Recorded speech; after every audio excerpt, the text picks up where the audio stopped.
성만찬에 대한 교훈을 하기 전에 우선 그들이 성만찬을 잘못 거행한 그것에 대해서 지적을 합니다.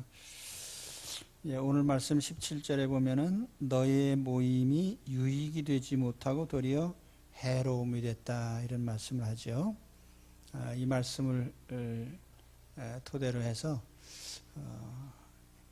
유익하지 못한 모임, 이런 제목으로 말씀을 나누겠습니다. 우리가 사도신경을 외우다 보면 거룩한 공회와 성도가 서로 교통하는 것이라는 구절이 나옵니다. 그게 이제 교회에 대한 고백이죠. 교회는 거룩한 공동체이고 또 성도가 서로 교제를 하는 그런 공동체입니다. 이 두 가지가 없으면 교회가 아니죠. 거룩하지 않아도 교회 공동체가 아니고, 또 서로 교제가 없어도 하나님의 교회가 될 수가 없습니다. 하나님의 교회는 주님의 몸인 거룩함, 또 서로 교제하는 교제의 공동체, 그래서 그 속에서 서로 사랑을 나누고 또 서로 격려하고 기뻐하고 고난을 함께하고 그러면서 서로에게 도움을 주고 함께 자라가는, 이것이 이제 교회 공동체입니다. 그런데 때로는 교회 공동체가 바람직하지 않은 방향으로 나가기도 합니다. 미성숙한 사람들이 교회 공동체 안에서 잘못된 처신을 하기 때문에 공동체가 어려워집니다. 오늘 2절 말씀에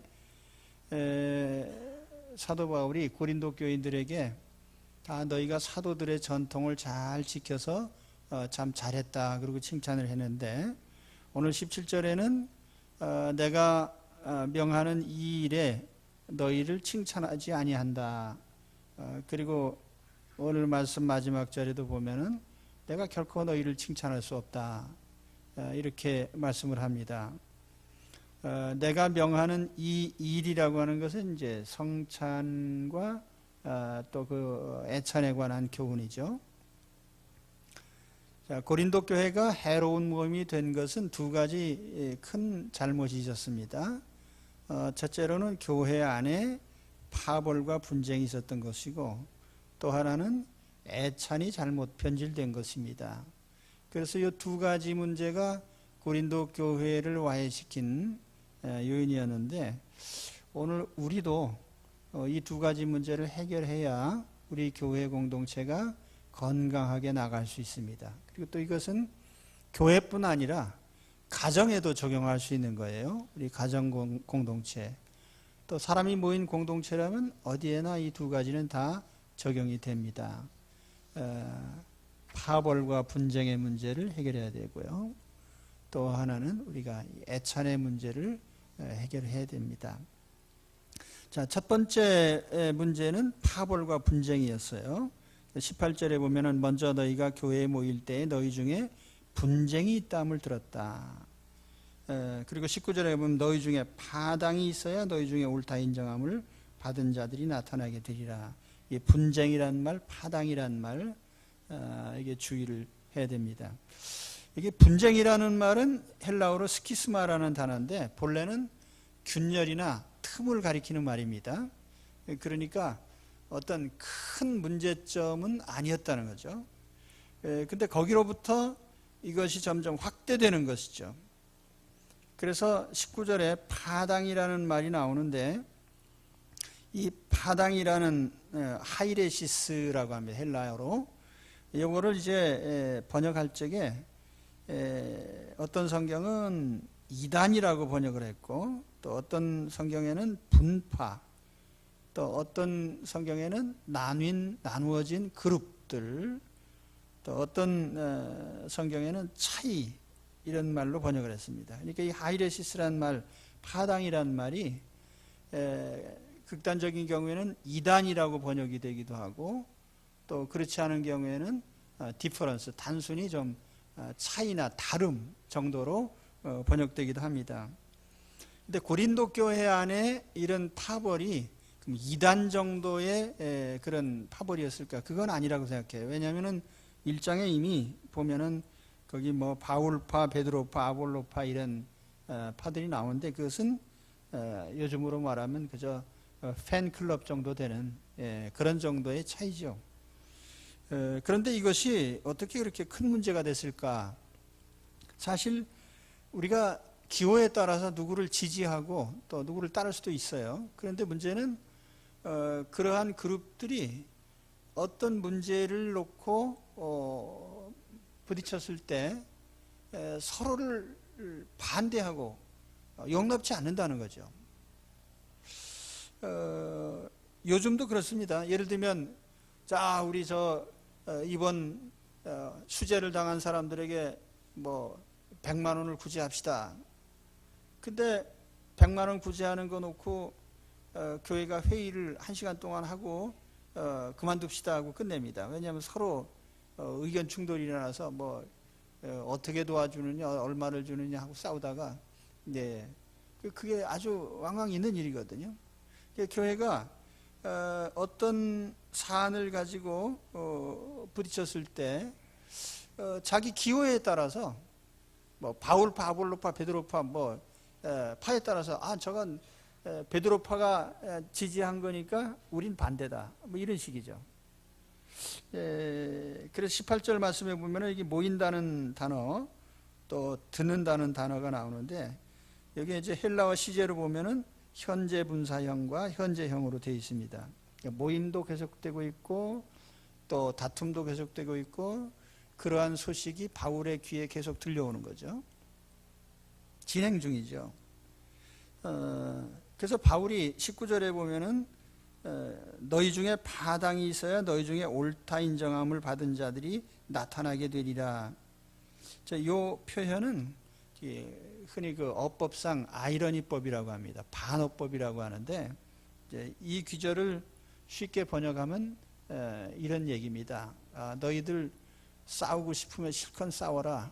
싸우다 보면 옳은 사람이 드러나겠지. 뭐 이런 정도의 표현인데 아무튼 그 서로 기호가 다른 사람들이 파벌에 따라서 대립을 하니까 그래 너희들끼리 다투다 보면 누가 옳은지 드러날 거야. 이제 하는 이런 정도의 바울의 말입니다. 사실 교회 안에 어떤 분파가 있는 것은 좋지 않죠. 천당에 가면 뭐 베드로파가 있습니까? 바울파가 있습니까? 아볼로파가 있습니까? 천당에 가면 장로교, 뭐 감리교, 성결교 없죠. 너 세상에 있을 때 어떤 교회에 있었냐? 저는 무지무지하게 큰 교회에 있었습니다. 너는 어느 교회에 다녔냐? 저는 10명도 안 되는 작은 교회에 다녔습니다. 그게 무슨 차이가 있나요? 또 가령 뭐 유명한 분이 목회하는 교회에 있었다. 뭐 아니면 무명의 목회자가 있었다. 뭐 아무것도 차이가 없는 거죠. 그것이 천국에 가면 아무 차이도 없어요. 그렇죠? 나는 세상에서 이런 교회에 있었는데 저런 교회에 있었는데 그게 무슨 문제가 되냐. 시골에 있는 교회든 도시교회든. 우리 사회에 병폐 중에 하나가 이제 이런 파벌입니다. 우리 그 정당 역사에도 보면은 항상 어떤 지역주의나 학맥이나 또는 어떤 인맥에 따라서 자꾸 이합 집산이 일어나는 거죠. 그리고 사소한 문제를 자꾸 부딪히는 거예요. 그렇죠. 우리가 서로 다른 학교를 다녔다는 것이 어떤 문제를 풀어가는데 그게 무슨 큰 문제가 됩니까? 항상 우리의 관점은 무엇입니까? 예수 그리스도께서는 어떻게 말씀하셨나? 주님은 어떤 뜻을 가지고 계셨나? 그래서 예수 그리스도의 사고방식을 우리가 함께 풀어갈 수 있잖아요. 또 이것이 누가 지지하느냐가 아니라 과연 이것이 무엇이 옳으냐? 이런 관점에서 항상 우리는 접근해야 되는 겁니다. 그래 우리가 어떤 사회적인 문제에 대해서도 어떤 것이 옳으냐라고 접근을 해야지 누가 지지하느냐 이건 문제가 아니거든요. 근데 교회도 똑같아요. 누구를 지지하느냐, 뭐 이것 때문에 항상 문제가 생기는 거예요. 그래서 우리가 지지하는 유일한 지도자가 있다면 예수님이죠. 성도들은 그리스도의 추종자이지 사람의 추종자가 아니에요. 바울이 위대하고 베드로 사도가 위대하지만 사도들이 어떤 목표나 최종적인 모범은 아니거든요. 어디까지나 예수님이에요. 그래서 우리가 이런 분파주의에서 탈피해야 됩니다. 다시 말하면 어떤 사람을 중심으로 한 뭐 세상 가수들이야 그 팬클럽이 많잖아요. 자기 좋아하면 따라가서 좋아할 수 있죠. 그러나 그것이 어떤 공동체 안에서 이와 같은 분파들이 있을 때에는 서로를 관용하고 용납하고 오직 그리스도 중심으로 또 옳으냐 그르냐의 판단에 따라서 움직여야지 사람 중심으로 움직이면 안 된다는 얘기죠. 그렇죠? 네. 자, 그 다음에 두 번째 문제가 뭐냐 하면 애찬의 전통이에요. 근데 이 애찬이 변질이 됐습니다. 20절 말씀 보면 주의 만찬이라는 단어가 나오는데 주의 만찬. 예수님이 붙잡히시기 전날 밤에 제자들과 함께 식사를 나누셨어요. 그걸 우리가 최후의 만찬이라고 합니다. 그 자리에서 성찬을 또 제정하셨죠. 그래서 초대교회에는 이렇게 주일 오후에 함께 식사를 하고 또 성찬을 하고 하는 이런 전통이 있었습니다. 부활 승천하신 후에 제자들도 그러한 주님의 교훈을 따라서 이렇게 애찬을 나누고 성찬을 거행을 했습니다. 그런데 이것이 점점 변질이 됐어요. 왜 변질이 됐을까? 그건 교인들의 삶의 격차 때문에 일어난 일입니다. 자, 여러 계층의 사람들이 교회 안에 들어왔어요. 뭐 처음에 가난한 사람들도 들어오고 노예 계층도 들어오고 그랬는데 나중에 부자들도 들어오고 또 사회 지도층 사람들도 들어오게 됐습니다. 노예나 자유인이나 여러 계층 사람들이 들어왔어요. 그런데 이것은 우리 그리스도 정신에 맞는 것이죠. 갈라디아 3장 28절에 보면 바울이 그런 말을 했습니다. 너희는 유대인이나 헬라인이나 종이나 자유인이나 남자나 여자 없이 다 그리스도 예수 안에서 하나이니라.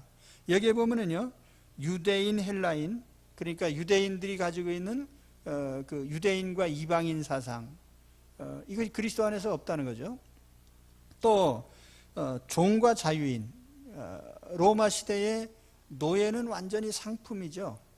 인간이 아닙니다. 그냥 팔고 사고 생사여탈권을 주인이 가지고 있는 종속품이죠. 그런데 그 자유인과 노예가 같다는 말이에요. 또 남자나 여자, 로마 제국 당시에도 여자는 상당히 차별 대우를 받았어요. 그런데 남자와 여자가 같다. 그러니까 그리스도 안에서는 유대인, 헬라인, 또 종이나 자유인, 남자와 여자 차별이 없어. 그러니까 이걸 로마 황제가 좋아할 리가 없죠. 그러니까 사실 그 초대교회에서 엄청난 박해가 일어납니다. 기독교를 향해서요. 그런데 이런 좋은 전통이 교회 안에서 깨졌어요. 그 어디서부터 그렇게 됐나? 자, 애찬을 하는데 집에서 먹을 걸 싸웁니다. 그런데 부자들이 교회 안에 들어오면서 이 애찬을 나누는데 집에서 그냥 굉장히 음식을 많이 갖고 와서 혼자 다 먹는 거예요. 그러니까 가난한 사람은 자, 강냉이 하나 갖고 와서 먹는데 저 부자가 왔는데 거기다 막 소시지, 스테이크 막 그냥 예를 들면 그렇다는 얘기예요. 막 잔뜩 갖고 와가지고 실컷 먹습니다. 또 어떤 사람은 도시락 싸올 게 없어가지고 못 가져오는데 어떤 사람은 뭐 잔뜩 가져오는 거예요. 그래가지고 자, 애찬 시작하기도 전에 배고프니까 그냥 꺼내놓고 다 먹는 거예요. 그러면 그 굶주린 사람이 쳐다볼 때 아이고 저 참 저렇게 배부르게 잘 먹네. 저 한번 먹어봤으면. 근데 주지도 않고 혼자 다 먹는 거예요. 예, 배부르게. 근데 그 하루 이틀도 아니고 매주 올 때마다 부자가 갖고 와서 혼자만 먹고 옆에서 구경만 하면은 보는 사람이 좋겠습니까? 에이, 다음 주부터 교회 오지 말아야지. 안 입고 와서. 그렇게 되는 거란 말이에요. 그런 것도 있고, 또 교회 안에 사회에 좀 권세 있는 사람들이 들어오고, 빌립보 교회도 그랬지만은 교회 안에 귀부인들이 들어왔어요. 그러니까 남편의 지위를 등에 업고 교회 안에서도 자꾸 뭔가 행사하려고 하는 거예요. 교회는 교회법, 그리스도 정신으로 교회가 세워져야지 세상법으로 세워지면 안 돼요. 예, 그러니까 세상에 가령 세상 정치가 교회 안에 들어와서 교회 정치가 되면 곤란하죠. 또 세상 법관이 교회에 들어와서 세상법으로 교회를 재단하려고 하면 교회는 은혜법이 우선이거든요. 근데 사실은 이 세상법이 교회에 들어오면 교회 공동체가 자꾸 세속화되는 거예요.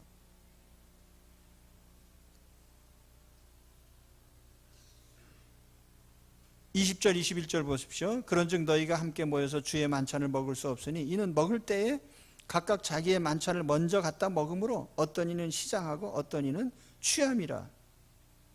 가난한 사람들은 교회 올 때 음식 가져올 게 없어가지고 와서 굶고 앉아 있는데, 부자들이 그냥 음식 가져와서 배불리 먹는 건 물론이고, 포도주도 성찬에 쓰려고 가져 포도주 있잖아요.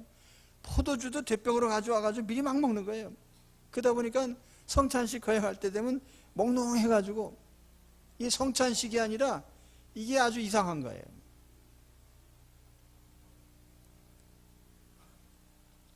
기독교 역사에서 보면은 교회를 망친 것이 서민들이 아닙니다. 대개 보면은 지배층 사람들이에요. 우리가 지금도 그래요. 어떤 교회들 보면은 우리 교회는 세상에 높은 분들이 많이 나옵니다. 우리 교회는 부자들이 많습니다. 뭐 유명 인사가 많습니다. 그런데 좀 미안한 얘기지만은 로마 시대에 이 교회가 변질된 게 뭡니까? 황제가 교회원이 되고 부자가 교회원이 되고 식자가 교회원이 되고 유명인사가 교회원이 됐을 때에 자꾸 이 사람들이 교회를 세속화시키는 거예요.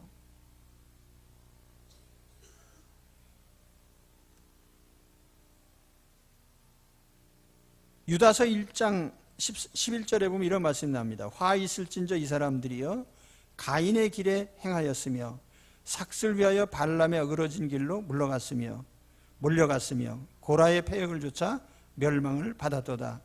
저희는 기탄 없이 너희와 함께 먹으니 너희 애찬의 암초요 자기 몸만 기르는 목자요 바람에 불려가는 물 없는 구름이요 죽고 또 죽어 뿌리까지 뽑힌 열매 없는 가을나무요 자기의 수치의 거품을 뿜는 바다의 거친 물결이요 영원히 예배된 캄캄한 흑암에 돌아갈 유리하는 별들이라.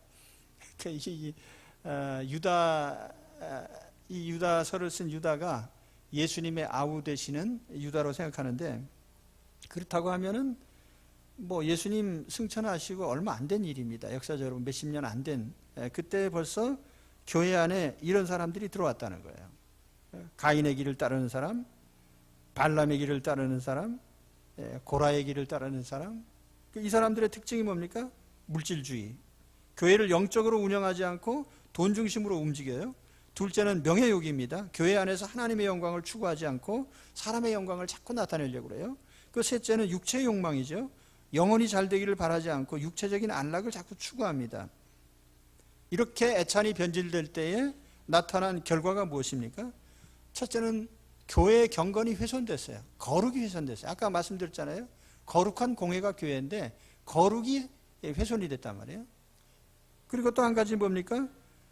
못 가진 자들이 교회 나올 때 자꾸 스스로 부끄러워하게 만드는 거예요. 가난한 사람이 와서 편안해야 되는데 부자들을 보고 가진 사람들을 보면서 자꾸 부끄러워서 교회 못 나가게 만든단 말이에요. 사실 이건 큰 죄입니다. 왜냐하면 마태복음 18장 6절에 주님이 하신 말씀 보면은 형제를 실족시키면은 목에다 연자맷돌을 매달고 저 깊은 바다에 가서 빠져 죽으라 그랬거든요. 그렇다고 실천하지 마시기 바랍니다. 근데 아무튼 죄로 따진다면 그만큼 큰 죄란 말이에요. 남을 실족시키는. 그래서 오늘 우리도 이 교회의 변질을 막아야 됩니다. 그래서 우리가 하나님 교회를 공동체를 세워가면서 어떤 세상적인 그런 유명한 사람들, 또 세상적인 그런 방법, 그로 말미암아서 또 이 없는 사람, 가난한 사람이 자꾸 부끄러워하게 만들면 그거는 이제 연자 맷돌을 목에다 매다는 이런 절차를 밟아야 되겠죠. 그래서 오늘 우리는 우리 교회가 그렇게 되지 않도록 애써야 되는 거죠. 그죠? 누구나 어떻게 보면 문턱이 높지 않는 교회가 돼야죠. 교회 갔더니 마음이 편하다 그래야지. 아, 교회 갔더니 참 부끄러워 죽겠네. 그러면 안 되는 거 아니에요. 그렇죠? 자, 그래서 오늘 저는 한 가지 우리 교회의 유익된 모임을 위해서 어떻게 해야 될까를 생각해 봤어요. 유익한 모임으로 만들려면 어떻게 해야 되냐. 본문에 의지해서 두 가지 말씀을 드리죠. 첫째는 모든 식사를 진정한 애찬으로 만들어요. 진정한 애찬. 이 애찬이라고 하는 단어가 성경에 딱 한 번 나타납니다.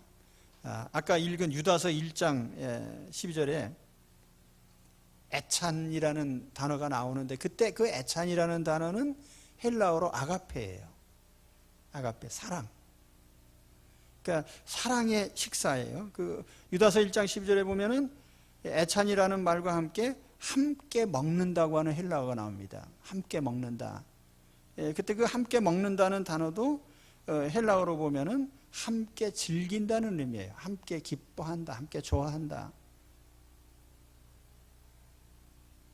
그 애찬이라는 진정한 의미는 뭐냐면 사랑으로 서로 사랑을 나눔으로써 함께 즐거워하는 그런 식사라는 거죠.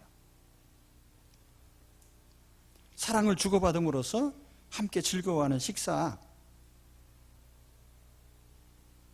여러분, 오늘 우리가 공동체를 이루어가는데 아주 중요한 방법이 식사입니다. 식사.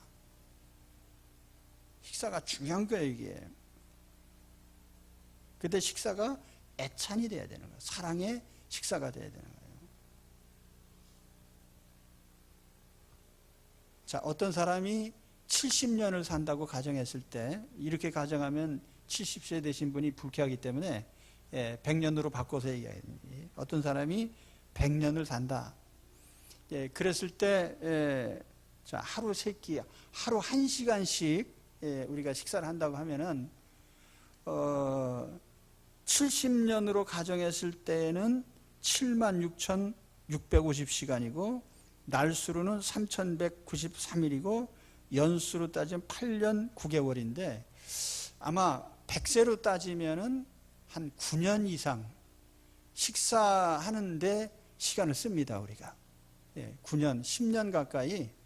100세를 살면 10년이라는 시간은 먹는 데 쓰는 시간이에요. 식사 시간이에요. 그러면 여러분, 아, 식사는 짜투리 시간이다라고 생각하면서 사는 사람은 10년을 그냥 보내는 사람이죠. 그렇습니다.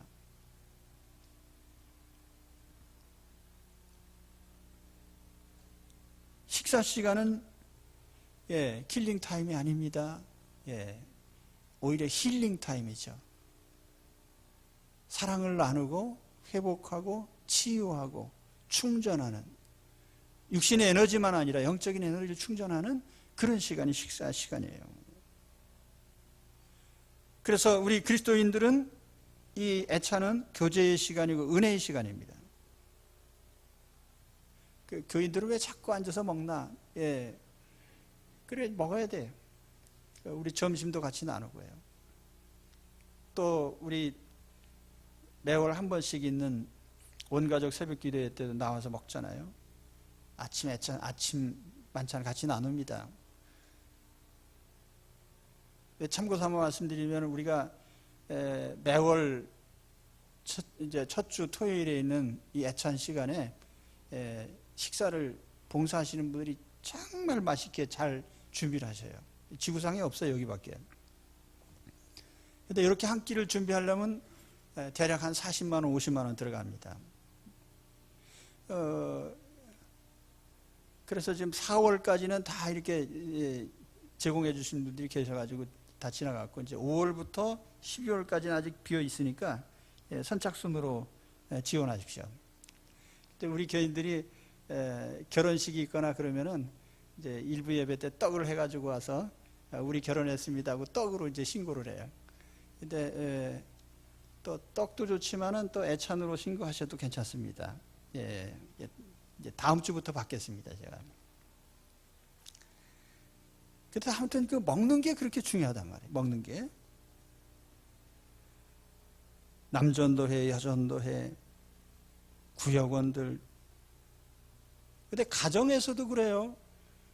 이제 가족들이 정말 교제가 없는 가족은 어떠냐면 식사를 다 따로 해. 아버지 따로, 엄마 따로, 아들 따로, 또 둘째 따로, 셋째 따로 해. 다 따로 한단 말이에요. 그래서 이제 생각은 그렇죠. 아이고, 언제 한번 가족이 앉아서 식사 같이 해야지. 그러다 보면은 커서 군대 가고 시집장가 가고 그러면은 종치는 겁니다.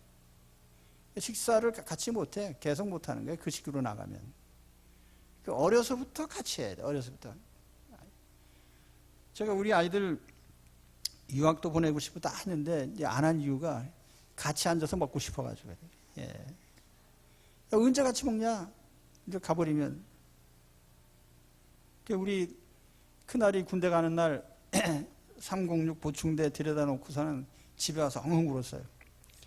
밥 같이 못 먹게 생겼네.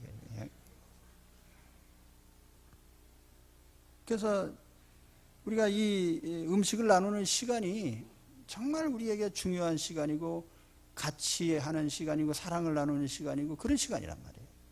그죠? 음식 자체도 여기 사랑이 깃들어 있습니다. 그래서 옛날에 시골 동네에서 무슨 생일이 있건 100일이 있건 돌이 있건 또 그뿐 아니라 무슨 가을거지 하는 날, 김장하는 날, 장담그는 날, 이사한 날 그런 날 되면은 떡을 해가지고 돌립니다. 아이고 저기 갑돌이네 이사 갔구만. 아이고 저 집에 첫 돌이구만. 그러면서 음식을 먹으면서 이제 교제하는 거죠. 아, 그 집에 이렇게 됐어. 좋은 일 있었네. 요즘은요 마트에 가면 다 있어요. 그 복잡한 해물탕도요 갖다 물만 넣고 끓이기만 하면 돼. 근데 먹으면서 아무한테도 고맙질 않아요. 오직 마트 주인한테 고마울 뿐이지. 이런 걸 다 준비해 주다니. 집에서 우리가 음식을 먹을 때는 어때요? 사랑하는 아내가 또 사랑하는 식구가 음식을 해줘요. 그러면 참 얼마나 고맙습니까? 정성을 느끼지요. 제가 음식을 집에서 먹는 음식이 제일 저는 좋아서요. 돌아다니다가 1시간 돌아다니는 집으로 옵니다. 집에 오면 정성껏 만든 음식이 항상 준비되어 있어요. 제가 집사람하고 같이 살면서 어떤 때는 이 사람하고 사는 게 상당히 귀찮네 하는 생각이 들 때가 있어요. 이제 우리끼리 얘기죠. 집사람이 여기 왔나요? 그게 언제냐면 잔소리할 때. 그러면 이제 잔소리하고 저 잔소리 좀 안 했으면 좋겠는데 저 잔소리 안 들었으면 좋겠네. 그런데 그래도 참고 살아야지 할 때가 언제냐면은 음식 먹을 때입니다. 아니 세상에 누가 그렇게 해줘요. 그래서 이게 맛있냐 짜냐 싱겁냐 이거 몸에 나쁘니까 먹지 마라. 그게 그 음식 속에 다 이렇게 들어있어요. 마음이. 그러니까 얼마나 좋아요. 근데 인스턴트 식품 속에는 그런 마음이 없거든요. 그래서 서양 사람들이 우리 패스트푸드 먹지 맙시다. 우리 슬로우 푸드 먹읍시다. 그런 운동을 왜 하냐면은 그 사람의 마음이 담겨 있지 않으니까요. 그러니까 음식이라고 하는 것 자체가 사람의 마음을 전달하는 거예요. 우리가 가족들의 사랑의 마음, 그 부모의 따뜻한 마음, 그것이 자녀들에게 전달이 되는 거예요. 음식을 통해서. 그죠? 먹는 방법도 중요한 거예요. 먹는 방법도.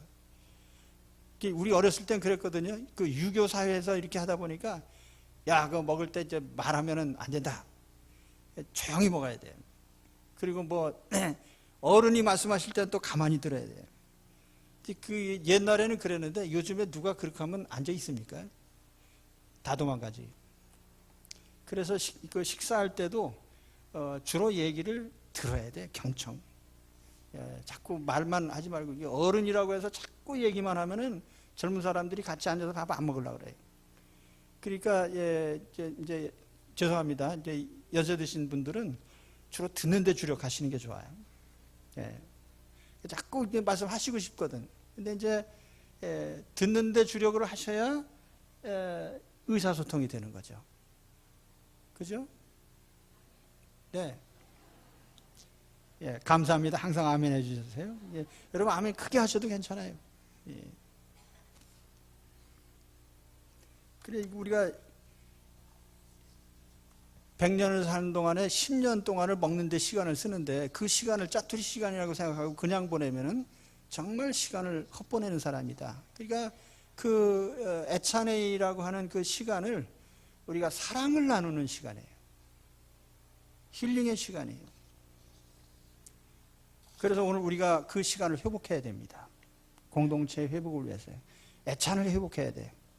그래 우리 초대교회 공동체도 그 애찬이 굉장히 중요한 의미가 있었는데 그것이 참 안타까운 일은 주후 220년 카르타고 종교회의에서 애찬을 폐지하자고 그랬어요. 왜냐하면 부작용이 많으니까. 그래서 사실 참 이게 안타까운 일이란 말이에요.